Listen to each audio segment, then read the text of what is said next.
Good morning Akola. ज्याप्रमाणे जीवनात प्रत्येक गोष्ट महत्त्वाची असते त्याचप्रमाणे आणि त्यापैकी एक गोष्ट म्हणजे मोटिवेशन. कधीकधी आपण कठीण परिस्थितीचा सामना करताना हतबल होऊन लगेच हार मानतो, पण अशा परिस्थितीमध्ये जर आपल्याला उत्साह निर्माण करणारे काही विचार कानावर पडले तर किंवा आपल्या वाचनात काही उत्साहपूर्वक विचार आले तर आपण हार न मानता एखादी गोष्ट करण्यासाठी आपले प्राण पणाला लावतो आणि त्या कार्याला पूर्णत्वास घेऊन जातो. जीवनात उत्साह खूप महत्त्वपूर्ण असतो, कारण उत्साहामुळे आपल्या जीवनात आपण कोणतेही कार्य करण्यास प्रवृत्त होतो. जीवनात उत्साह असणे खूप आवश्यक आहे, मग ते जीवनातील कोणतेही कार्य का असेना. Good morning Akola.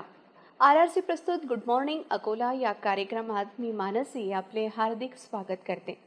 दर्शकांनो, आजच्या मॉर्निंगची सुरुवात करूया आजचे राशी भविष्य जाणून घेऊन.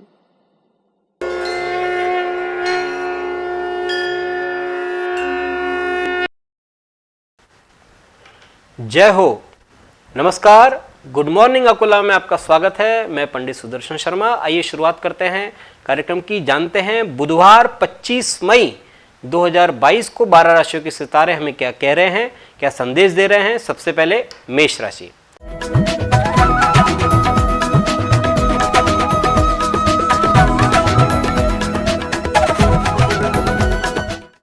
हाथ आए अवसर छोड़ने नहीं चाहिए. श्रम सार्थक होंगे. राजकीय संबंध मधुर बन रहे हैं. कोई आयोजन समारोह अटेंड करना पड़ सकता है. वृषभ.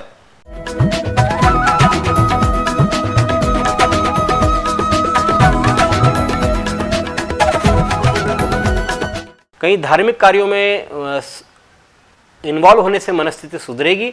अध्ययन ज्ञानार्जन में सफलता मिलेगी. भ्रमण की संभावना है. मिथुन.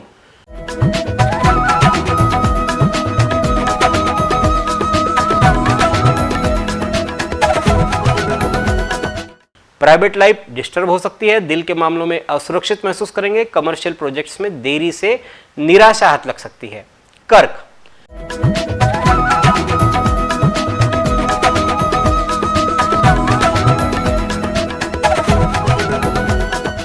व्यापारियों को आर्थिक संतुष्टि मिलेगी. अविवाहितों को शुभ समाचार मिल रहे हैं. पारिवारिक प्रतिष्ठा बढ़ रही है. धन यश की प्राप्ति होगी. सिंह.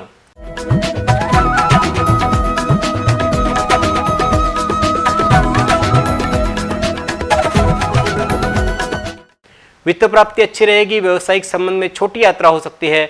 विरोधी समझौते का प्रयास करेंगे. हरजाना आदि प्राप्ति होने से आर्थिक स्थिति सुधरेगी. कन्या.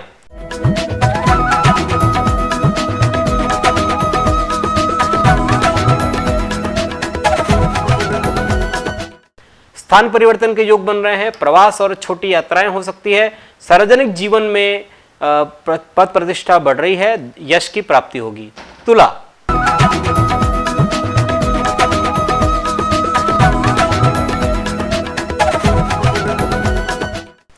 सुविधाओं पर व्यय हो सकता है. हेल्थ का ध्यान दें. उद्योगों में पुरानी मशीनरी में चेंजेस करने की जरूरत है.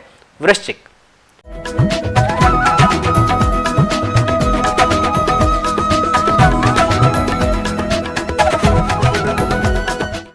व्यापारी वर्ग का कारोबार बढ़ाने में सफलता मिलेगी. दिमाग अनुकूल बन रहा है. अचानक यात्रा के अच्छे परिणाम भी सामने आएंगे. धनु.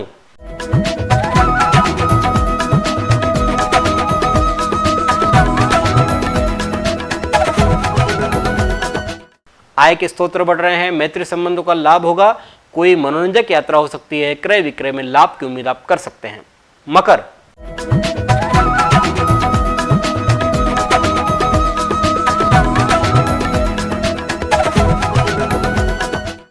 आत्मबल बढ़ेगा. व्यस्तताएं अधिक रहेगी. कार्य की अधिकता रहेगी. आमदनी भी अच्छी रहेगी.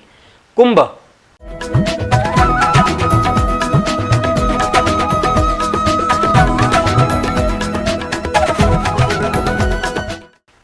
चिंता उत्पन्न हो रही है. कोई गुस्सा हो तब भी आप बहस में न पड़े. यात्रा में सावधानी बरते. अपने ही विवेक से काम करें. मीन.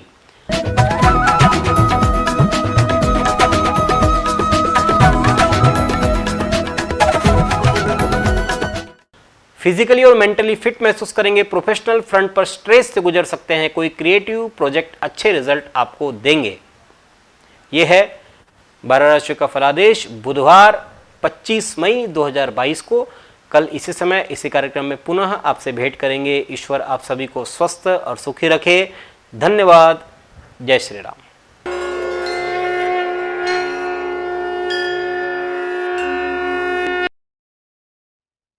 विजेते वेगळ्या गोष्टी करत नाहीत, ते प्रत्येक गोष्ट वेगळेपणाने करतात. शब्दांपेक्षा शांत राहूनच जास्त आक्रमक होता येतं. आज मी निदान एक पाऊल पुढे टाकीन, निदान एक काम पूर्ण करीन, निदान एक अडथळा ओलांडीन, निदान प्रयत्न तरी करीनच करीन. दर्शकांनो, आजचे राशी भविष्य आपण जाणून घेतले. आता जाणून घेऊया आजचे दिनविशेष. इसवी सन 1611 साली मुघल शासक जहागीर यांनी महरुन्निसा यांच्याबरोबर विवाह केला. यानंतर त्यांचे नाव नूरजहां असे पडले. इसवी सन 1666 साली शिवाजी महाराज आग्र्याला मुघल बादशहा औरंगजेबला भेटण्यासाठी गेले असताना त्यांना नजरकैद करण्यात आलं. सन 1953 साली अमेरिकन सैन्य दलाने आण्विक शास्त्राची चाचणी केली. सन 1970 साली बोईंग संगणक सेवेची स्थापना करण्यात आली. सन 1992 साली प्रख्यात भारतीय बंगाली साहित्यक सुभाष मुखोपाध्याय यांनी साहित्य क्षेत्रातील सर्वोच्च पुरस्कार ज्ञानपीठ पुरस्कार जाहीर करण्यात आला. सन 2003 साली चिली देशाने पहिल्यांदा टेनिसचा विश्वकप जिंकला. सन 2013 साली जपानच्या 80 वर्षीय युशिरा मिड्रा नामक गिर्यारोहक व्यक्तीने जगातील सर्वात उंच पर्वत शिखर माउंट एव्हरेस्ट चढण्याचा विश्वविक्रम आपल्या नावे केला.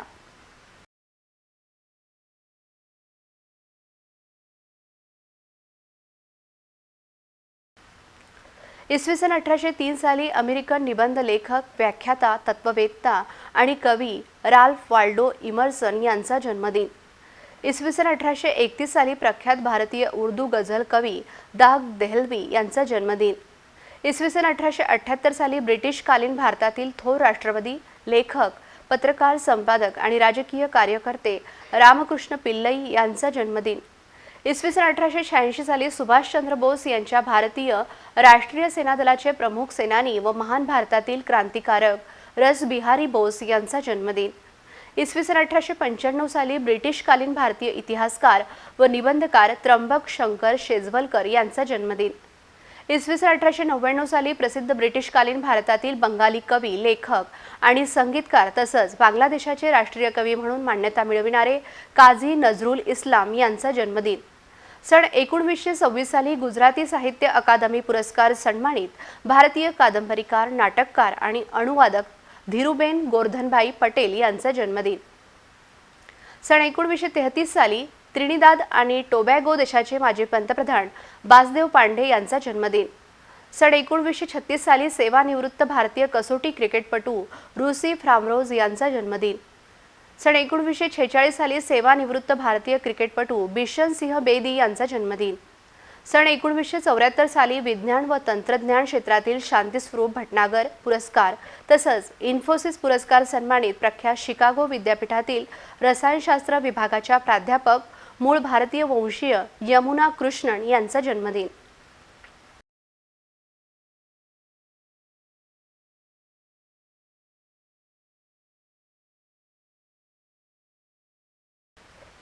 सन 1924 साली प्रख्यात भारतीय बंगाली शिक्षिका, न्यायशास्त्रज्ञ, बॅरिस्टर आणि गणितज्ञ आशुतोष मुखर्जी यांचे निधन. सन 1974 साली स्वतंत्र संयुक्त ओडिशा राज्याचे आर्किटेक्ट महाराजा सर कृष्णचंद गजपती नारायण देव यांचे निधन. सन 1999 साली पद्मभूषण पुरस्कार सन्मानित प्रसिद्ध भारतीय रसायन अभियंता आणि माजी राष्ट्रीय रासायनिक प्रयोगशाळेचे संचालक बाळ दत्तात्रय टिळक यांचे निधन. सन 2005 साली पद्मश्री पुरस्कार सन्मानित सुप्रसिद्ध भारतीय हिंदी चित्रपट अभिनेते, निर्माता, दिग्दर्शक आणि राजकारणी सुनील दत्त यांचे निधन. सन 2012 साली प्रसिद्ध भारतीय निबंधकार व कवी भागवत रावत यांचे निधन. न हारता, न थकता, न थांबता प्रयत्न करण्यासमोर कधी नशीब सुद्धा हरतं. जीवनात चांगल्या माणसांना शोधू नका, स्वतः चांगले व्हा आणि कुणीतरी तुम्हाला शोधत येईल. दर्शकांनो, आपण आत्ताच आजचे दिनविशेष जाणून घेतलेत. वेळ झाली आहे पुन्हा एका छोट्याशा विश्रांतीची. विश्रांतीनंतर पुन्हा इथेच भेटूया.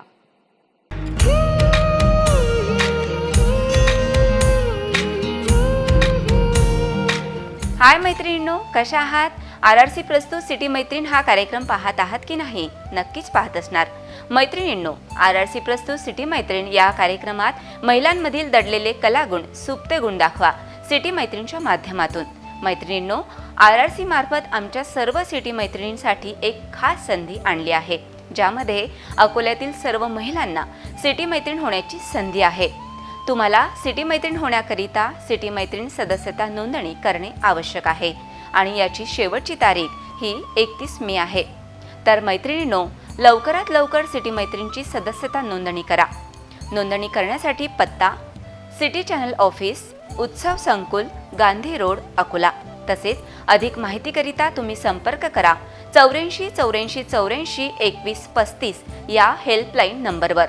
होणार ना मग सिटी मैत्रीण सदस्य? लवकरात लवकर नोंदणी करता सिटी चॅनलच्या ऑफिसमध्ये भेट द्या.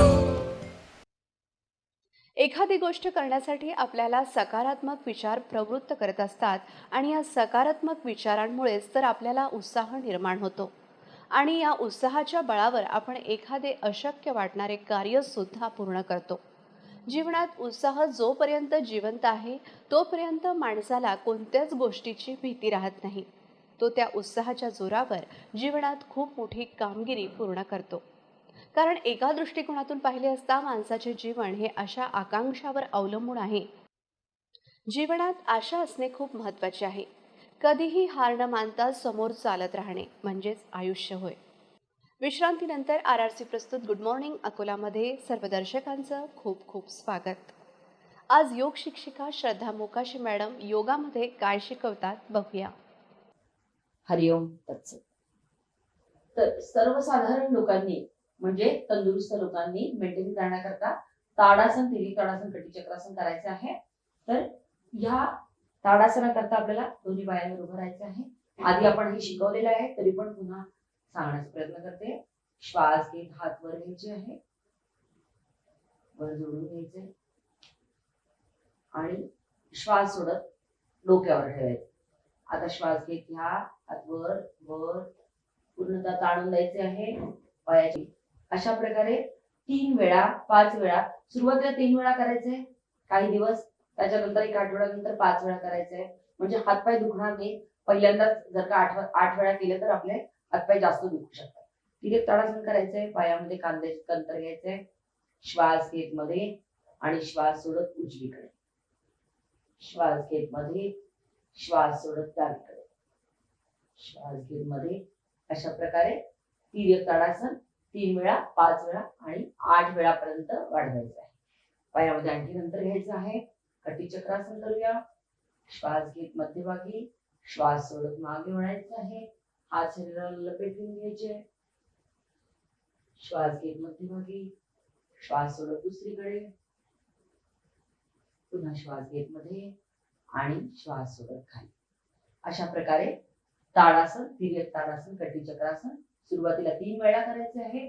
काही दिवसानंतर 5 वेळा आणि काही दिवसानंतर 8 वेळा. मग तुम्ही कोमट पाणी पिऊन रोज 8 वेळा जरी हा अभ्यास केला तरी चालतं. ज्यांना कॉन्स्टिपेशन आहे त्यांनी. पण जे स्वस्थ आहेत त्यांनी 3 वेळा किंवा 5 वेळा 8 वेळा केलं तरी चालतं. हरिओम तत्सत. आपल्याला जीवनात कधी हताश, उदास, निराश न होता समोर चालत राहणे हा आयुष्याचा नियम आहे आणि जो या नियमांचं पालन करत आयुष्य जगतो त्याला जीवनात कमी प्रमाणात समस्यांचा सामना करावा लागतो. आयुष्यात एका ठिकाणी कधीही अडकून न राहता नेहमीच चालत राहावे. ज्याप्रमाणे पाणी एका ठिकाणावरून दुसऱ्या ठिकाणी वाहत राहते, तेच पाणी जर एका ठिकाणांवर थांबले तर त्या पाण्यात जीवजंतू निर्माण होऊन ते पाणी खराब होते. दर्शकांनो, आपण श्रद्धा मोकाशी मॅडम यांच्याकडून योग शिकलोत. आता आपण प्राध्यापिका कीर्ती सराफ मॅडम यांच्याबरोबर इंग्रजी शिकूयात.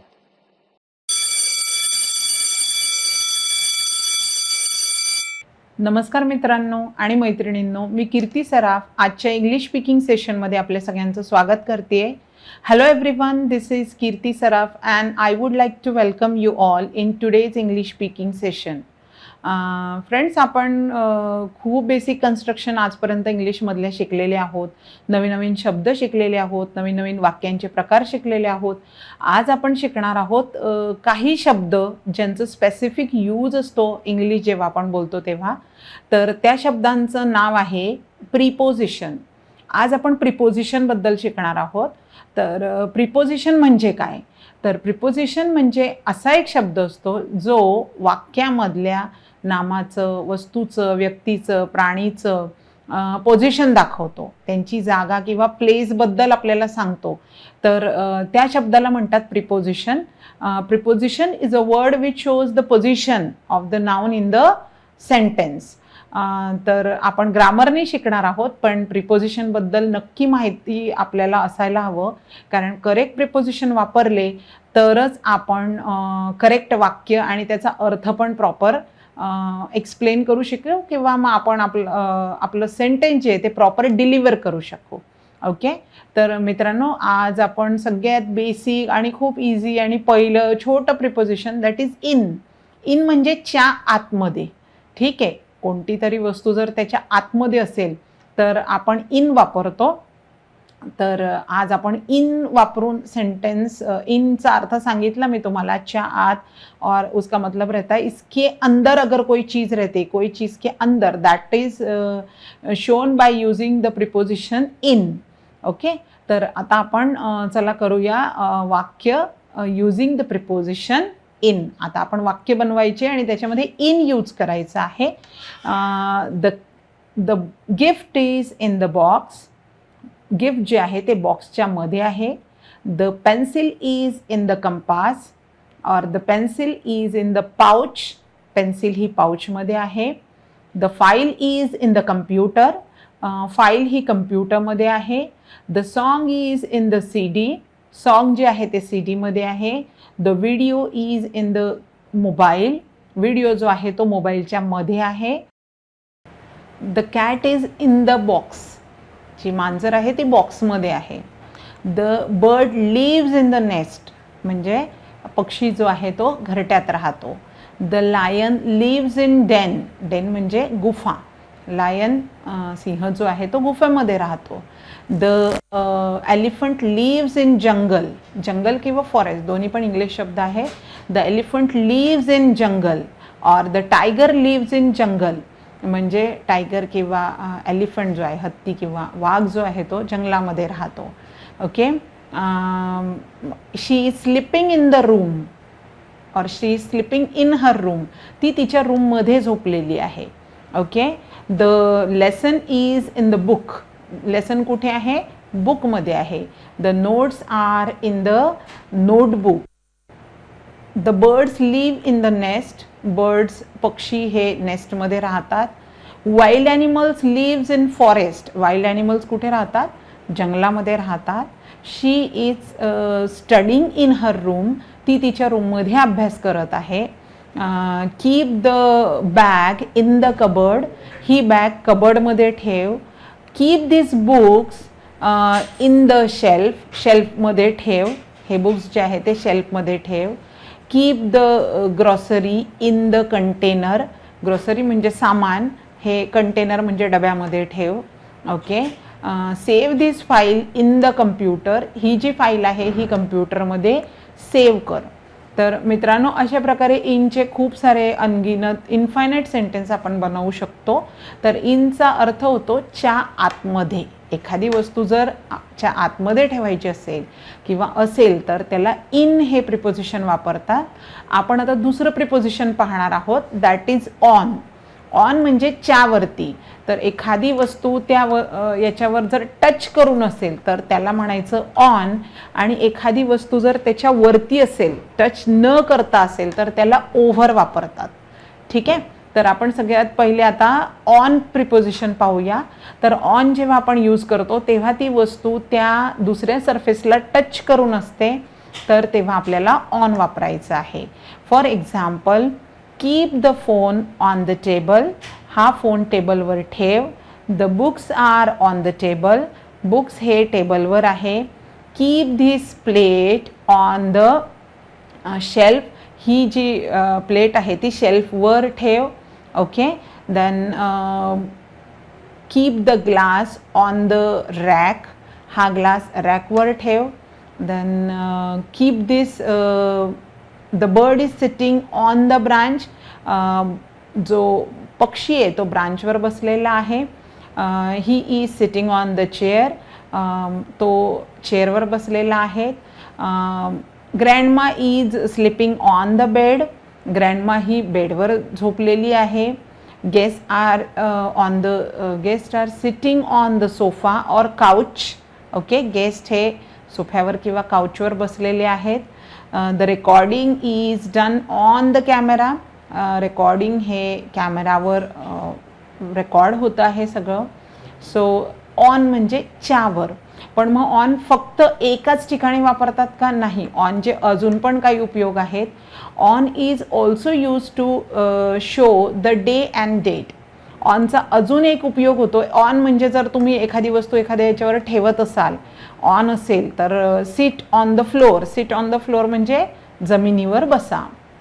स्लीप ऑन द बेड म्हणजे बेडवर झोपा.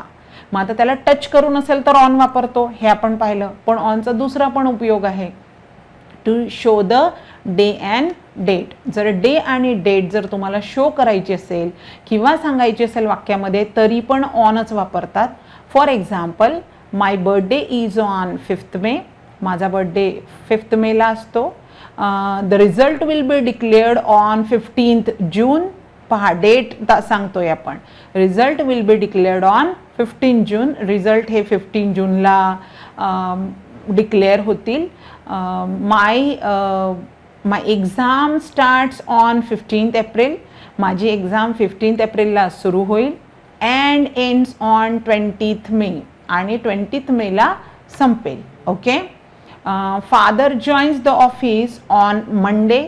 बाबांनी ऑफिस मंडेला जॉईन केलं.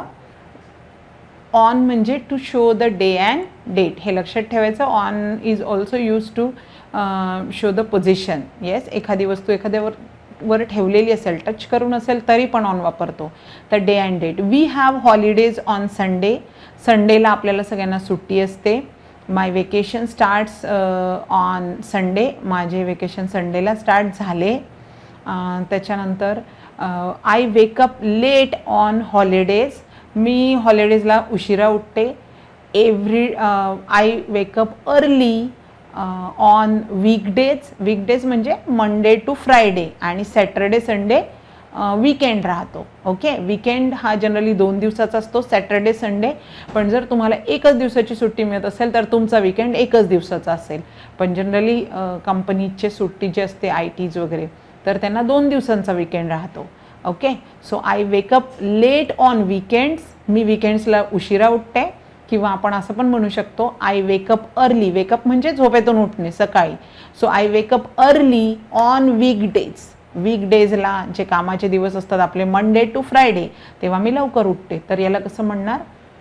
I wake up early in the morning on weekdays and I wake up late in the morning on weekends. Okay. Then we have our session on Friday. आपलं session फ्रायडेला फ्रायडेला असेल. We have our classes on weekdays. आमचे classes वीकडेजला राहतात. आणि पुन्हा मी एक सेंटेन्स रिपीट करते. We have holidays on Sunday. आपल्याला सगळ्यांना संडेच्या दिवशी सुट्टी राहते. तर ऑनचं जसं डे आणि डेट. डे तर पाहिलाच आपण. डेट पण आपण पाहिलेलीच आहे. My birthday is on 20th September. My parents anniversary is on 22nd May. 22nd मेला माझ्या आईवडिलांची ॲनिव्हर्सरी असते. His admission will be done on Monday. त्याचे ॲडमिशन मंडेला होईल. तर मित्रांनो, हा अशा प्रकारे ऑन हे 2 गोष्टींसाठी यूज करतात. आता तिसरं प्रिपोजिशन आपण पाहणार आहोत, ॲट.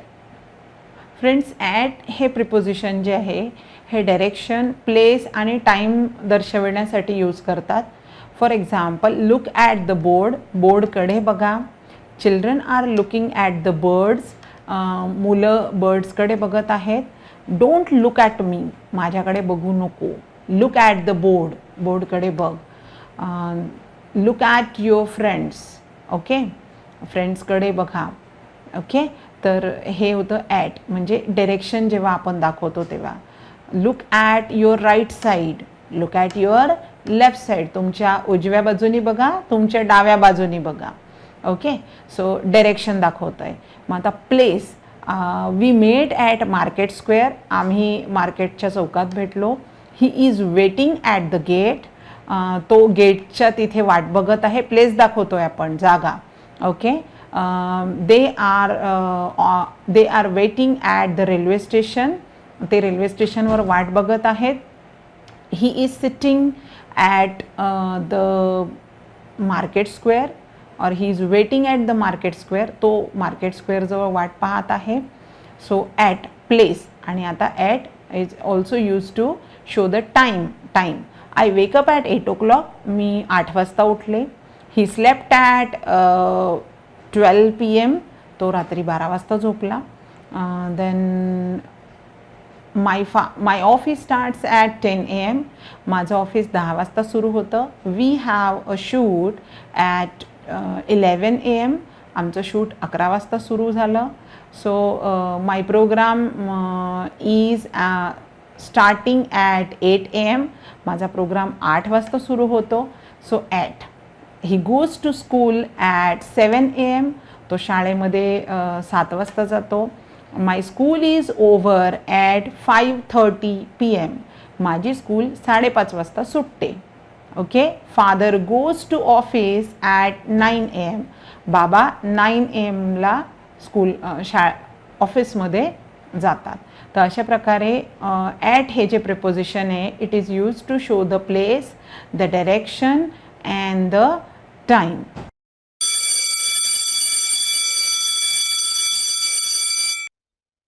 जे लोक तुमची परीक्षा पाहण्याचे प्रयत्न करतात त्यांचे निकाल लावण्याचे सामर्थ्य स्वतःजवळ ठेवा.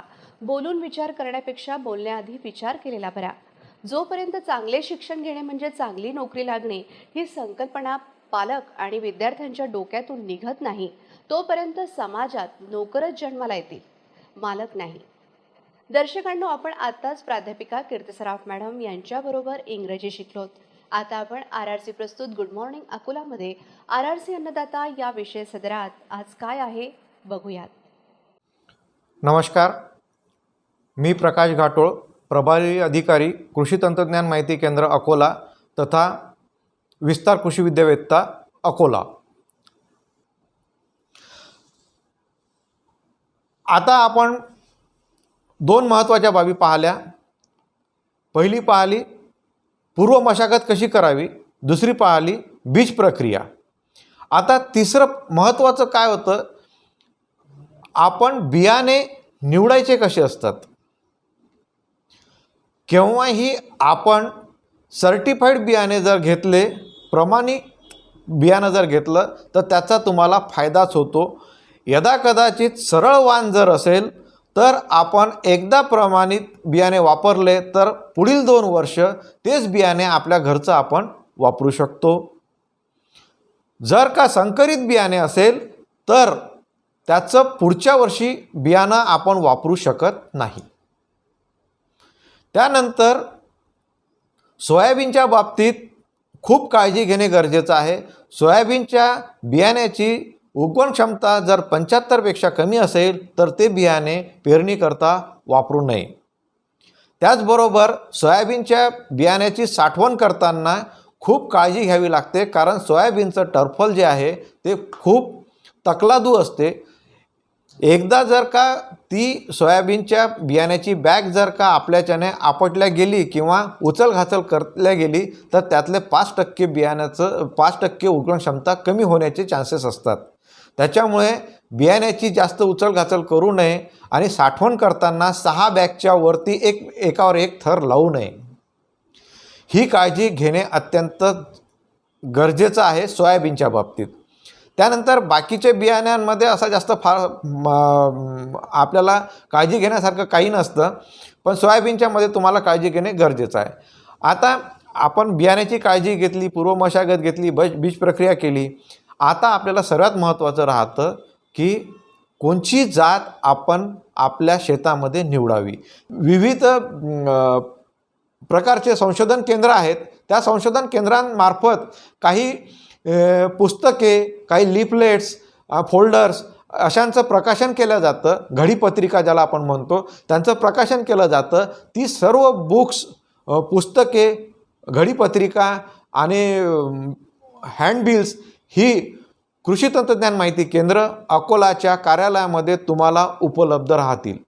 त्याच्यामुळे आम्ही पुन्हा तुम्हाला एकदा आवाहन करतो की कृषी तंत्रज्ञान माहिती केंद्र अकोला येथे येऊन एकदा तरी आमच्या कार्यालयाला भेट देऊन आम्हाला उपकृत करावे. धन्यवाद. शहाणा माणूस प्रत्येक वेळी एकांतात आणि कमजोर व्यक्ती नेहमी घोळक्यात दिसतो. खूप माणसांची स्वप्ने या एका विचारामुळे अपूर्ण राहतात, तो म्हणजे लोक काय म्हणतील. स्वप्न पाहतच असाल तर मोठं पहा, लहान कशाला, कारण मोठी स्वप्नेच माणसाचं रक्त ढवळू शकतात. दर्शकांनो, आताच आपण RRC अन्नदाता हा विशेष सदर पाहिला. आता वेळ झाली आहे पुन्हा छोट्याशा विश्रांतीची. विश्रांतीनंतर इथेच भेटूया. कोरोना संकटात वर्क फ्रॉम होम असो की विद्यार्थ्यांचे ऑनलाईन एज्युकेशन, 20 वर्षांपासून विश्वसनीय नाव RRC ब्रॉडबँड. आता आमच्या घरच्या सर्वांसाठी सुपरफास्ट इंटरनेट सेवा.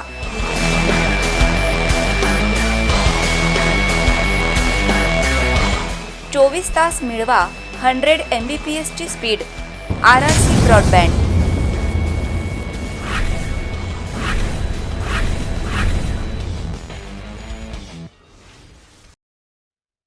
आपल्या चुका सुधारण्यासाठी जो स्वतःशीच लढाई करतो त्याला कुणीही हरवू शकत नाही.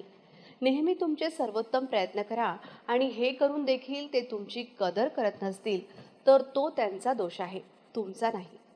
खऱ्या अर्थाने सामर्थ्यवान बनायचे असेल तर एकट्याने लढायला शिका. विश्रांतीनंतर RRC प्रस्तुत गुड मॉर्निंग अकोलामध्ये सर्व दर्शकांचं स्वागत. आता पाहूयात लॉ अँड जस्टिसमध्ये आज काय आहे. कायदेविषयी कोणतेही प्रश्न तुमचे, उत्तर तज्ञांचे. RRC प्रस्तुत लॉ अँड जस्टिस, कायदेविषयक सल्ला. नमस्कार. RRC प्रस्तुत लॉ अँड जस्टिसच्या या सदरात मी संजय पाटील आपणा सर्वांचे स्वागत करतो. सायबर क्राईम व त्यापासून बचाव या विषयाच्या उत्तरार्धात आपण परत चर्चा करणार आहोत ॲडव्होकेट माननीय अखिल मिश्रा सर यांच्यासोबत. सर, RRCच्या वतीने मी आपलं स्वागत करतो. धन्यवाद. नमस्कार. चला वळूयात मग आपल्या सरळ विषयाकडे. हल्ली RBIकडनं वेगवेगळ्या सूचना दिल्या जात आहेत. सातत्याने त्या सूचना आपण TV वर बघतो. आर्थिक गुन्हे जे आहेत तर हे बँकांचे व्यवहार, ATMs यांच्या बाबतीत होणारे जे गुन्हे आहे त्याबद्दल आपण काय सांगाल? फार महत्त्वाचा प्रश्न आहे पाटील साहेबा. जो एखादा तरुण असेल जो असं म्हणत असेल की मी फेसबुक, इंस्टाग्राम वगैरे इत्यादी ज्या ॲप्लिकेशन्स आहेत मी त्याचा यूज करू शकत नाही आणि मी या सायबर क्राईमपासनं पूर्णपणे सेफ आहे, तर त्यांचंही असं म्हणणं पूर्णपणे आपल्याला कबूल करता येणार नाही. कारण दैनंदिन जीवनात बँकेच्या ज्या ट्रान्झॅक्शन्स असतात आजकाल ऑनलाईन सिस्टम झाल्यामुळे आणि आपल्या इथे IT क्रांती आल्यामुळे संपूर्ण देशभरात संपूर्ण व्यवहार हे आजकाल ऑनलाईन झालेले आहेत. बरोबर. गुगल पे, फोनपे, ATM सारख्या अनेक वॅलेट्स आहेत, ऑनलाईन असे ॲप्स आहेत ज्याच्यामुळे फायनान्शियल ट्रान्झॅक्शन एका खात्यातनं दुसऱ्या खात्यात होत आहे. बरोबर. पण या वेळेला आपल्याला अजूनही एक गोष्ट लक्षात घ्यायची आहे की असे भरपूरसे उदाहरणं झालेले आहेत जेव्हा अशा लोकांना कुठेतरी सायबर क्रिमिनलचा प्रॉब्लेम झालेला आहे किंवा एखाद्या व्यक्तीनं बनावट बँकेचा अधिकारी म्हणून फोन केलेला आहे, कॉल केलेला आहे आणि असं सहजच म्हणतात आजकाल लोक फोन करून की आपल्या ATMची वैधता समाप्त होते आहे किंवा आपल्या अकाउंटमध्ये KYC अपडेट करायचं आहे. असे अनेकशे त्यांच्याकडे बहाणे असू शकतात. त्याच्यामुळे जो कोणी अकाउंट होल्डर आहे त्याला तो शहानिशा न करता त्याला तो बळी पडू शकतो. भरपूर असे उदाहरण आपण बघितलेले आहेत दैनंदिन जीवनात. सोबतच आजकाल OTT प्लॅटफॉर्मवर याच्या अवेअरनेससाठी, याच्या जागरूकतेसाठी एक वेब सिरीजसुद्धा आली होती. आपल्या भरपूर प्रेक्षकांनी पाहिली असेल, जामताळा म्हणून. ती वेब सिरीज बघितल्यानंतर इमिजिएटली आपल्याला लक्षात येईल की कुठल्या प्रकारे आपल्यासोबत फसवणूक होण्याची शक्यता आहे. तर तसं काही न व्हायसाठी आपल्याला कमीत कमी एवढी दक्षता घ्यायला पाहिजे की आपण ज्या कोणा व्यक्तीसोबत ट्रान्झॅक्शन करतो आहे किंवा एखाद्या व्यक्तीनं आपल्याला OTP पाठवला तर तो व्यक्ती जेन्युइन आहे का. आणि जनरली आपल्याला RBIचे वेळोवेळी अलर्ट करण्यासाठी मेसेजेस येतात की RBI कुठल्याही प्रकारचं OTP कधीच कोणाला मागत नाही. OTPचा जो ट्रान्झॅक्शन आहे तो फक्त सॉफ्टवेअर ओरिएंटेड फायनान्शियल ट्रान्झॅक्शनमध्येच होतो. उदाहरणार्थ Google Pay, PhonePe आणि इत्यादी. अशा वेळेला आपला OTP आपल्या स्वतःजवळ बाळगणे, जसं आपण आपला ATMचा पिनकोड स्वतःजवळ बाळगतो तसं प्रत्येक युजरनी आपापला OTP आपल्या स्वतःजवळ बाळगायला पाहिजे. आपला OTP आपल्या व्यतिरिक्त दुसऱ्या कुठल्याही इसमाला किंवा कंपनीला शेअर करता कामा नये. तसं केल्यास त्याच्यातनं होणारे आर्थिक नुकसान हे भरपूर होतील. ATM कार्ड रिन्युअल सारखे आजकाल प्रचंड मोठ्या प्रमाणात फसवणुकी होत आहेत. जे क्रिमिनल्स आहेत ते बनावटी बँकेचे अधिकारी बनून प्रत्येक वेळेला प्रत्येक नवीन कस्टमरसोबत प्रयत्न करतात. एखादा माणूस दक्ष असला आणि त्याला हे समजलं की हा फोन कदाचित एखाद्या स्कॅमरचा असेल किंवा एखाद्या क्रिमिनलचा असू शकतो तर तो वेळेवरच त्या फोनला आपल्याशी दूर करतो आणि डिस्कनेक्ट होऊन जातो. पण असे भरपूरसे लोक आहेत जे भोळ्या मनाने त्यांच्यावर विश्वास करतात. तर असा विश्वास करू नये. आधी शहानिशा करावी. शहानिशा केल्यावर जेव्हा आपल्याला खात्रीलायक पटलं की हो हा व्यक्ती बँकेचाच आहे किंवा हा जो OTP आहे हा याला शेअर करण्याजोग आहे, त्याच वेळेला आपण तसा काही OTP शेअर करावा. अन्यथा आपल्याला खूप मोठा त्याचा वचका बसू शकतो. अगदी उपयुक्त अशी माहिती वकील साहेबांनी दिलेली आहे. त्यामुळे प्रेक्षक हो, अतिशय दक्ष राहा.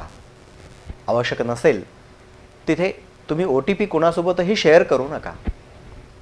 वकील साहेबांनी सांगितल्याप्रमाणे तुम्ही तुमचे KYC किंवा तुमचा OTP हा कोणासोबतही शेअर करू नका. आवश्यकता नसेल तर शेअर करूच नका. अशा सूचना तुम्हाला वारंवार RBIकडनं, तुमच्या संबंधित बँकेकडनं सुद्धा येत असतात. त्यामुळे ह्या गोष्टीवर तुम्ही लक्ष द्यायला हवं आणि दक्ष राहायला हवं. सर, ह्या इंटरनेटच्या जगात, सोशल मीडियाच्या मधात सगळ्यात असुरक्षित समजली जाते ती स्त्री, मुली. महिलांना सामना करावे लागत असणारे बरेचसे गुन्हे हे सायबरच्या माध्यमातून घडत असतात. तर या संदर्भात आपण काय सांगाल? या प्रश्नामध्ये मला अजून एक गोष्ट ॲड करायची वाटते आहे. ती अशी आहे की महिला जरी असुरक्षित लोक समजत असतील पण आजच्या युगामध्ये महिलांसारखं दक्ष दुसरं कोणीही नाही आहे. किमान या सायबर गुन्ह्यामध्ये तरी महिलांना त्यांची भरपूर जाणीव आहे की त्यांनी कसं सायबर स्पेसमध्ये ॲक्सेस केलं पाहिजे. पण हा जो पर्सेंटेज आहे महिलांचा ज्यांना या पूर्ण गोष्टींची जाणीव आहे याचा टक्केवारी खूप कमी आहे. असे भरपूरसे महिला मंडळी आहेत की ज्यांना खूप जास्त त्रास सहन करावा लागत आहे. एखाद्या सायबर गुन्ह्यामध्ये उदाहरण द्यायचं झालं की एखाद्या महिलेच्या नावानं एखादा सायबर क्रिमिनल म्हणा किंवा एखादा दुसरा इसम तो एक फेक ID जनरेट करतो कुठल्याही प्लॅटफॉर्मवर, ट्विटर, इंस्टाग्राम, फेसबुक, यूट्यूब किंवा अजून जे काही असतील. आणि त्या फेक IDवरनं तो व्यक्ती त्याच्या स्वतःच्या भावनेचा प्रदर्शन करतो, त्याची स्वतःची भावना प्रगट करतो. याचा अर्थ समाजात असा निघतो की ज्या महिलेनं त्या फेक IDवरनं काही पोस्ट केलेलं आहे तर ही भावना त्या महिलेची असावी. खरं म्हणजे त्या महिलेला बिचारीला हे माहितीसुद्धा नसते की तिच्या नावाखाली एखाद्याने दुसरा एखादा फेक अकाउंट क्रिएट केलेला आहे, कुठून तरी फोटोग्राफ किंवा व्हिडिओ चोरून किंवा मॉर्फ करून किंवा डॉक्टर्ड करून, आणि याचा गैरवापर कुठेतरी होतो आहे. तर त्याच्यामुळे जो एम्बॅरेसमेंट आहे त्या महिलेचा किंवा अब्रूनुकसानी, याला आपण टाळता येत नाही. हे आपल्याला समजायला पाहिजे की अशा भरपूरशा इन्सिडेन्सेस आहेत जिथे एका महिलाला किंवा महिलांना कलेक्टिव्हली खूप साऱ्या गोष्टींचा सामना करावा लागत आहे. सोबतच असे भरपूरसे ॲप्लिकेशन्स आहेत, मॉलवेअर्स आहेत, जिथे एखाद्या महिलेचा आवाज रेकॉर्ड होतो. त्या आवाज रेकॉर्ड झाल्यानंतर त्या आवाजाचा कुठेतरी गैरवापर करण्यात येतो. एखाद्या दुसऱ्या किंवा तिसऱ्या व्हिडिओसोबत, एखाद्या अश्लील व्हिडिओसोबत त्या महिलेचा आवाज तिथे ॲड करण्यात येतो. त्याच्यामुळे सुद्धा एका महिलेला खूप जास्त नुकसान होऊ शकतो. अजून उदाहरण द्यायचे झाले तर ब्लॅकमेलिंग सारखे जे अपराध आहेत, बरोबर, तसे अपराध महिलांसोबत खूप जास्त या सायबर पोर्टलवर होऊ शकतात. भरपूर वेळेला एखाद्या महिलेला ब्लॅकमेल करून तिच्याकडनं काही अनैतिक मागणी करणे हा आजकालचा खूप जास्त कॉमन प्रकार झालेला आहे गुन्हेगारांमधला. तर याच्याशी जर आपल्याला वाचायचं असेल आणि आपल्या महिला भगिनींना जर याची दक्षता घ्यायला लावायची असेल तर त्यांना सायबर सिक्युरिटी किंवा सायबर सुरक्षा या गोष्टींकडे थोडंसं लक्ष द्यायला पाहिजे. सोबतच माहिती व प्रसारण मंत्रालय यांच्याकडून वेळोवेळी आलेले गाईडलाईन्स आहेत, याचा जर पालन केलं तर नियंत्रण आपण करू शकतो. सगळ्यात महत्त्वाचं नियंत्रण जर करायचं म्हटलं तर सायबर युजर जो कोणी असेल, जो कोणी सायबर स्पेसमध्ये ॲक्सेस करत असेल, त्याला स्वतः कुठल्या ॲप्लिकेशनला निवडायचं, इथूनच त्याच्या नियंत्रणाची सुरुवात होऊ शकते. जर आपण तिथूनच नियंत्रण ठेवलं तर पुढचे होणारे सायबर क्राईम्स किंवा सायबर गुन्हे हे होऊ शकणार नाहीत. सर, मला असं विचारायचं आहे की ही जी सायबर गुन्हेगारी घडते, यावर कुठल्या कायद्याने नियंत्रण ठेवलं जातं? हा फार महत्त्वाचा प्रश्न आहे. कारण जिथे सायबर गुन्हे होतात तर त्या गुन्ह्यांवर अंकुश ठेवण्यासाठी, काही नियंत्रण ठेवण्यासाठी आपल्या घटनेत खूप सारे त्याच्यामध्ये तरतुदी आपल्याजवळ उपलब्ध आहेत. सगळ्यात महत्त्वाचं म्हणजे आपल्याकडे IT ॲक्ट म्हणून एक कायदा उपलब्ध आहे. सायबर सिक्युरिटी ॲक्ट हा एक दुसरा कायदा आहे.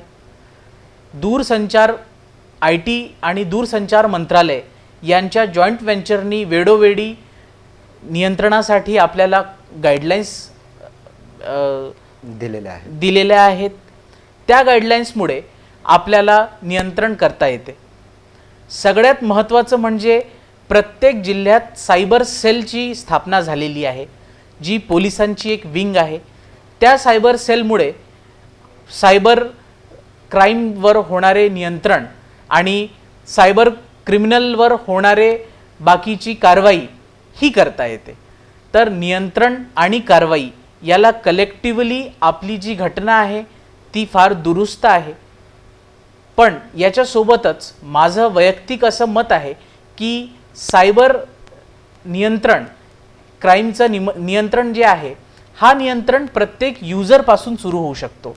प्रत्येक युजर जो कोणी सायबर स्पेसमध्ये ॲक्सेस करत असेल आणि त्या ॲक्सेसवर त्याला जर हे समजलं की ही वेबसाईट किंवा हा सॉफ्टवेअर किंवा एखादी लिंक ही व्हेरीफाईड नसेल किंवा ती जी लिंक आहे ती बोगस वाटत असेल, तर त्यांनी त्या लिंकवर जाऊ नये, त्या ॲप्लिकेशनचा ॲक्सेस करू नये. म्हणजेच बाकीच्या होणाऱ्या जे काही गुन्हे आहेत त्यांच्यावर सुरुवातीलाच अंकुश ठेवता येतं. अगदी बरोबर. फार उपयुक्त माहिती दिलीत सर. आमच्या प्रेक्षकांना याचा निश्चितच फायदा होईल. सर, कुठल्या कंपनीसाठी किंवा संस्थेसाठी या सायबर कायद्याचे फायदे कसे आहेत? हा एका संस्थेसाठी किंवा कंपनीसाठी फार महत्त्वाचा प्रश्न आहे. सायबर स्पेसमध्ये ज्या कंपनीचा बिझनेस असू शकेल किंवा जी कंपनी त्या सायबर स्पेसमध्ये आपलं व्यवहार करत असेल, बरोबर आहे, व्यवहार करत असेल, तशा कंपनीला सायबर कायद्याचे भरपूर फायदे घेता येतात. सगळ्यात महत्त्वाचं एखादं उदाहरण सांगायचं झालं तर इंटरनॅशनल लेवलवर, आंतरराष्ट्रीय स्तरावर एक खूप मोठी कंपनी आहे ॲमेझॉन नावाची.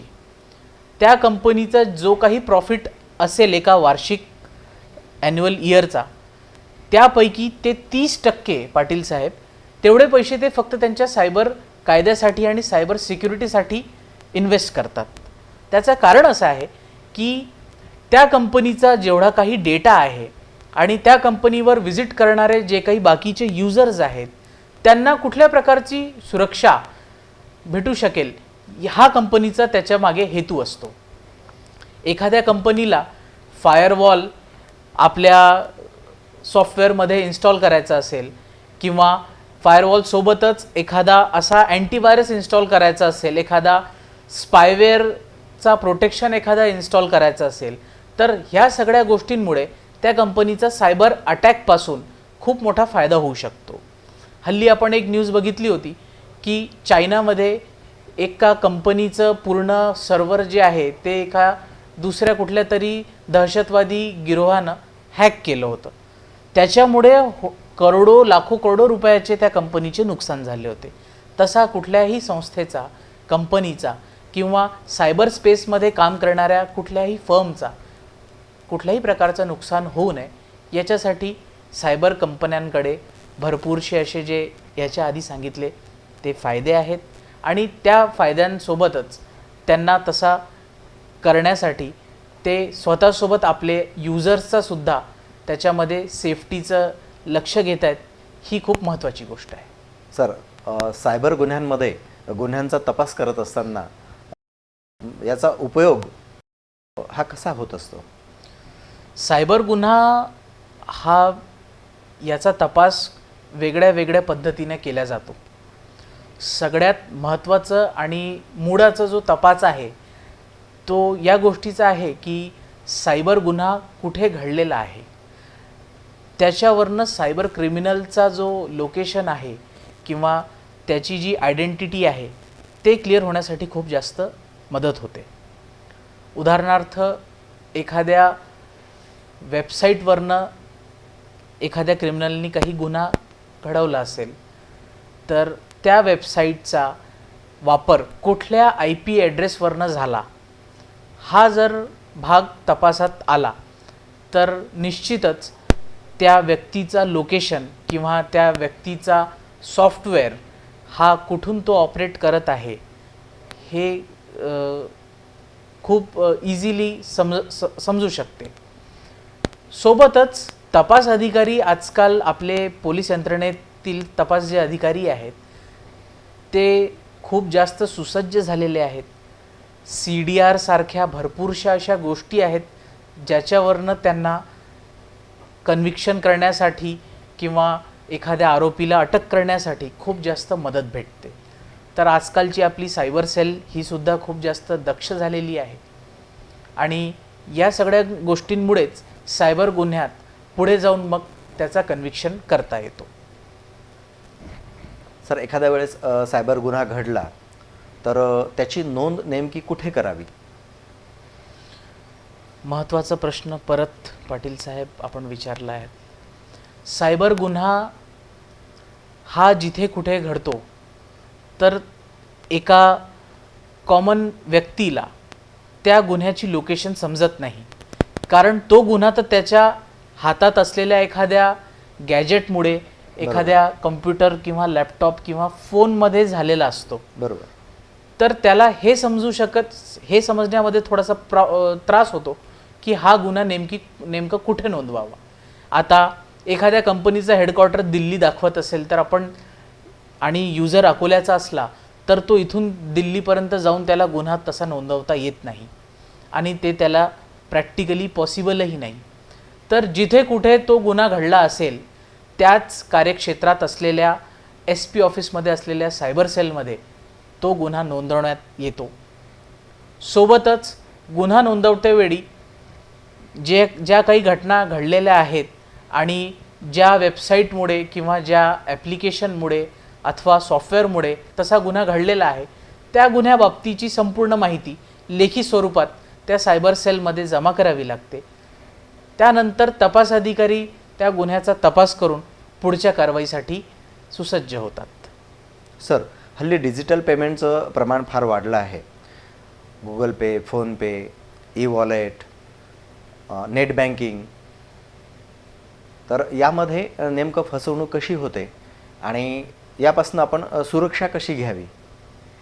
डिजिटल पेमेंट्सचे जे ॲप्लिकेशन्स आहेत, जसं आपण म्हणालात गुगल पे, फोनपे, अजून खूप सारे असे डिजिटल पेमेंट्स वॅलेट्स आजकाल निर्माण झालेले आहेत.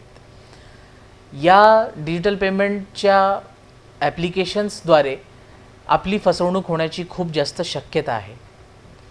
एखादा व्यक्ती त्या डिजिटल प्लॅटफॉर्मवर जाऊन जर आपल्याला एखादा OTP मागत असेल तर आपले पैसे सहजच त्याच्या खात्यात ट्रान्सफर होऊ शकतात. याच्यासाठी घ्यावयाची काळजी अशी आहे की आपण QR कोड व्यवस्थित ॲक्सेस करावा. कन्फर्मेशन केल्याशिवाय आपण कोणालाही आपला OTP कुठेही आपण एंटर करू नये.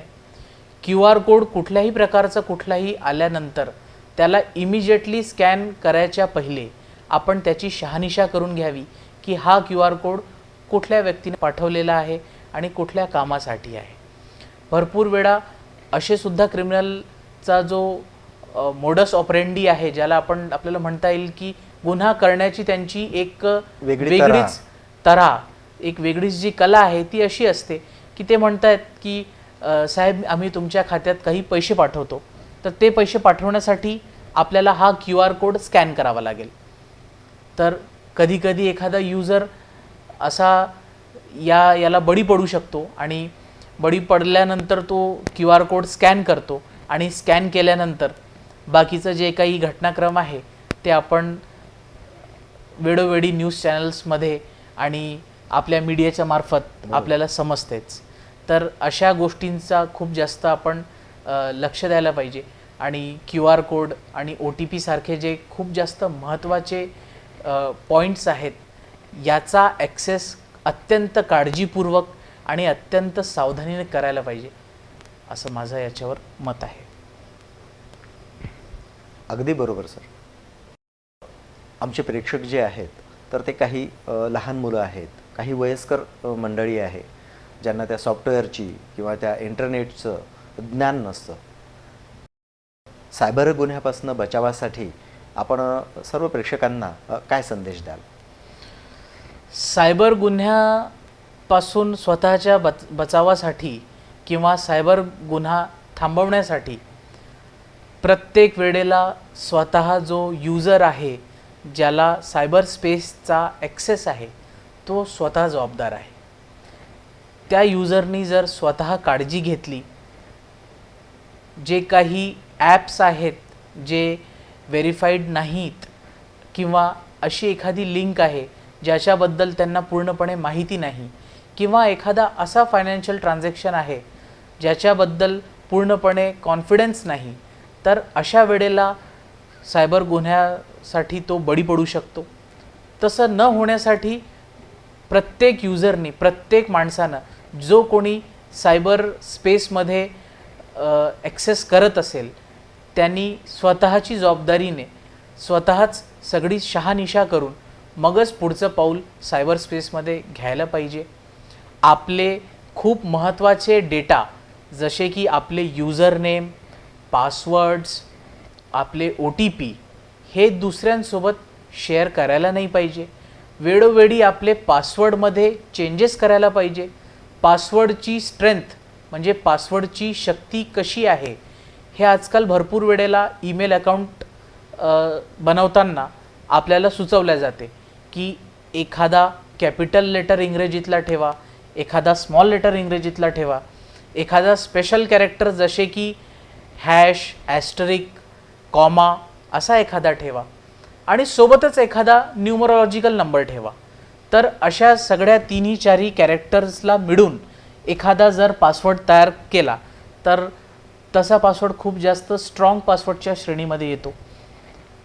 तसे जर पासवर्ड्स आपण कोणाला लीक नाही केलेत आणि आपले OTP आणि इत्यादी ज्या गोष्टी याआधी मी सांगितले ते जर आपण कोणाला लीक नाही केलं तर आपली स्वतःची फसवणूक होण्यापासून आपण स्वतःला वाचवू शकतो. फार कठीण आणि गहन असा विषय, पण अगदी आमच्या प्रेक्षकांना खूप सोपा करून आपण सांगितलात. फार उपयुक्त आणि महत्त्वाची अशी माहिती अखिलजी मिश्रा सरांनी आपल्याला दिलेली आहे.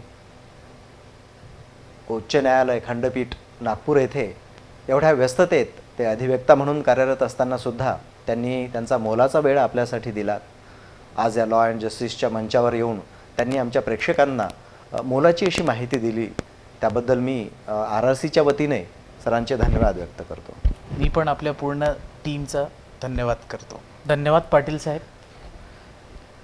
RRC नेटवर्कनी ही जी सिरीज काढली आहे ही सर्वसामान्य जनतेसाठी खूप महत्त्वाची आणि फायद्याची नक्कीच ठरेल असा माझा विश्वास आहे. आपण अशी सिरीज पुढे कंटिन्यू ठेवाल हीच माझी आशा आहे. धन्यवाद. धन्यवाद. या सायबर गुन्ह्यांमध्ये याची जी सुरुवात होते ती तुमच्या स्वतःपासनं सुरक्षा न घेतल्यामुळे निर्माण होते. त्यामुळे सरांनी सांगितल्याप्रमाणे कायद्याची माहिती जाणून घ्या. माहिती कायद्याची, तुमच्या फायद्याची. या विषयासह आज आपण इथेच थांबतो आहोत. पुन्हा भेटूया नवीन विषयासह, नवीन तज्ज्ञांसोबत. तोपर्यंत धन्यवाद. ज्या गोष्टी तुम्ही सहन करू शकत नाही त्या इतरांसोबत करू नका. पैज लावायची तर स्वतःसोबत लावा, कारण जिंकलात तर स्वतःचा आत्मविश्वास जिंकाल आणि हरलात तर स्वतःचा अहंकार हराल. ध्येय दूर आहे म्हणून रस्ता सोडू नका. दर्शकांनो, लॉ अँड जस्टिस या सदरात कायदेविषयक अचूक माहिती आम्ही तुम्हाला सांगत आहोत. आता वेळ झाली आहे आमच्या टीमकडून निरोप घेण्याची. Bye bye.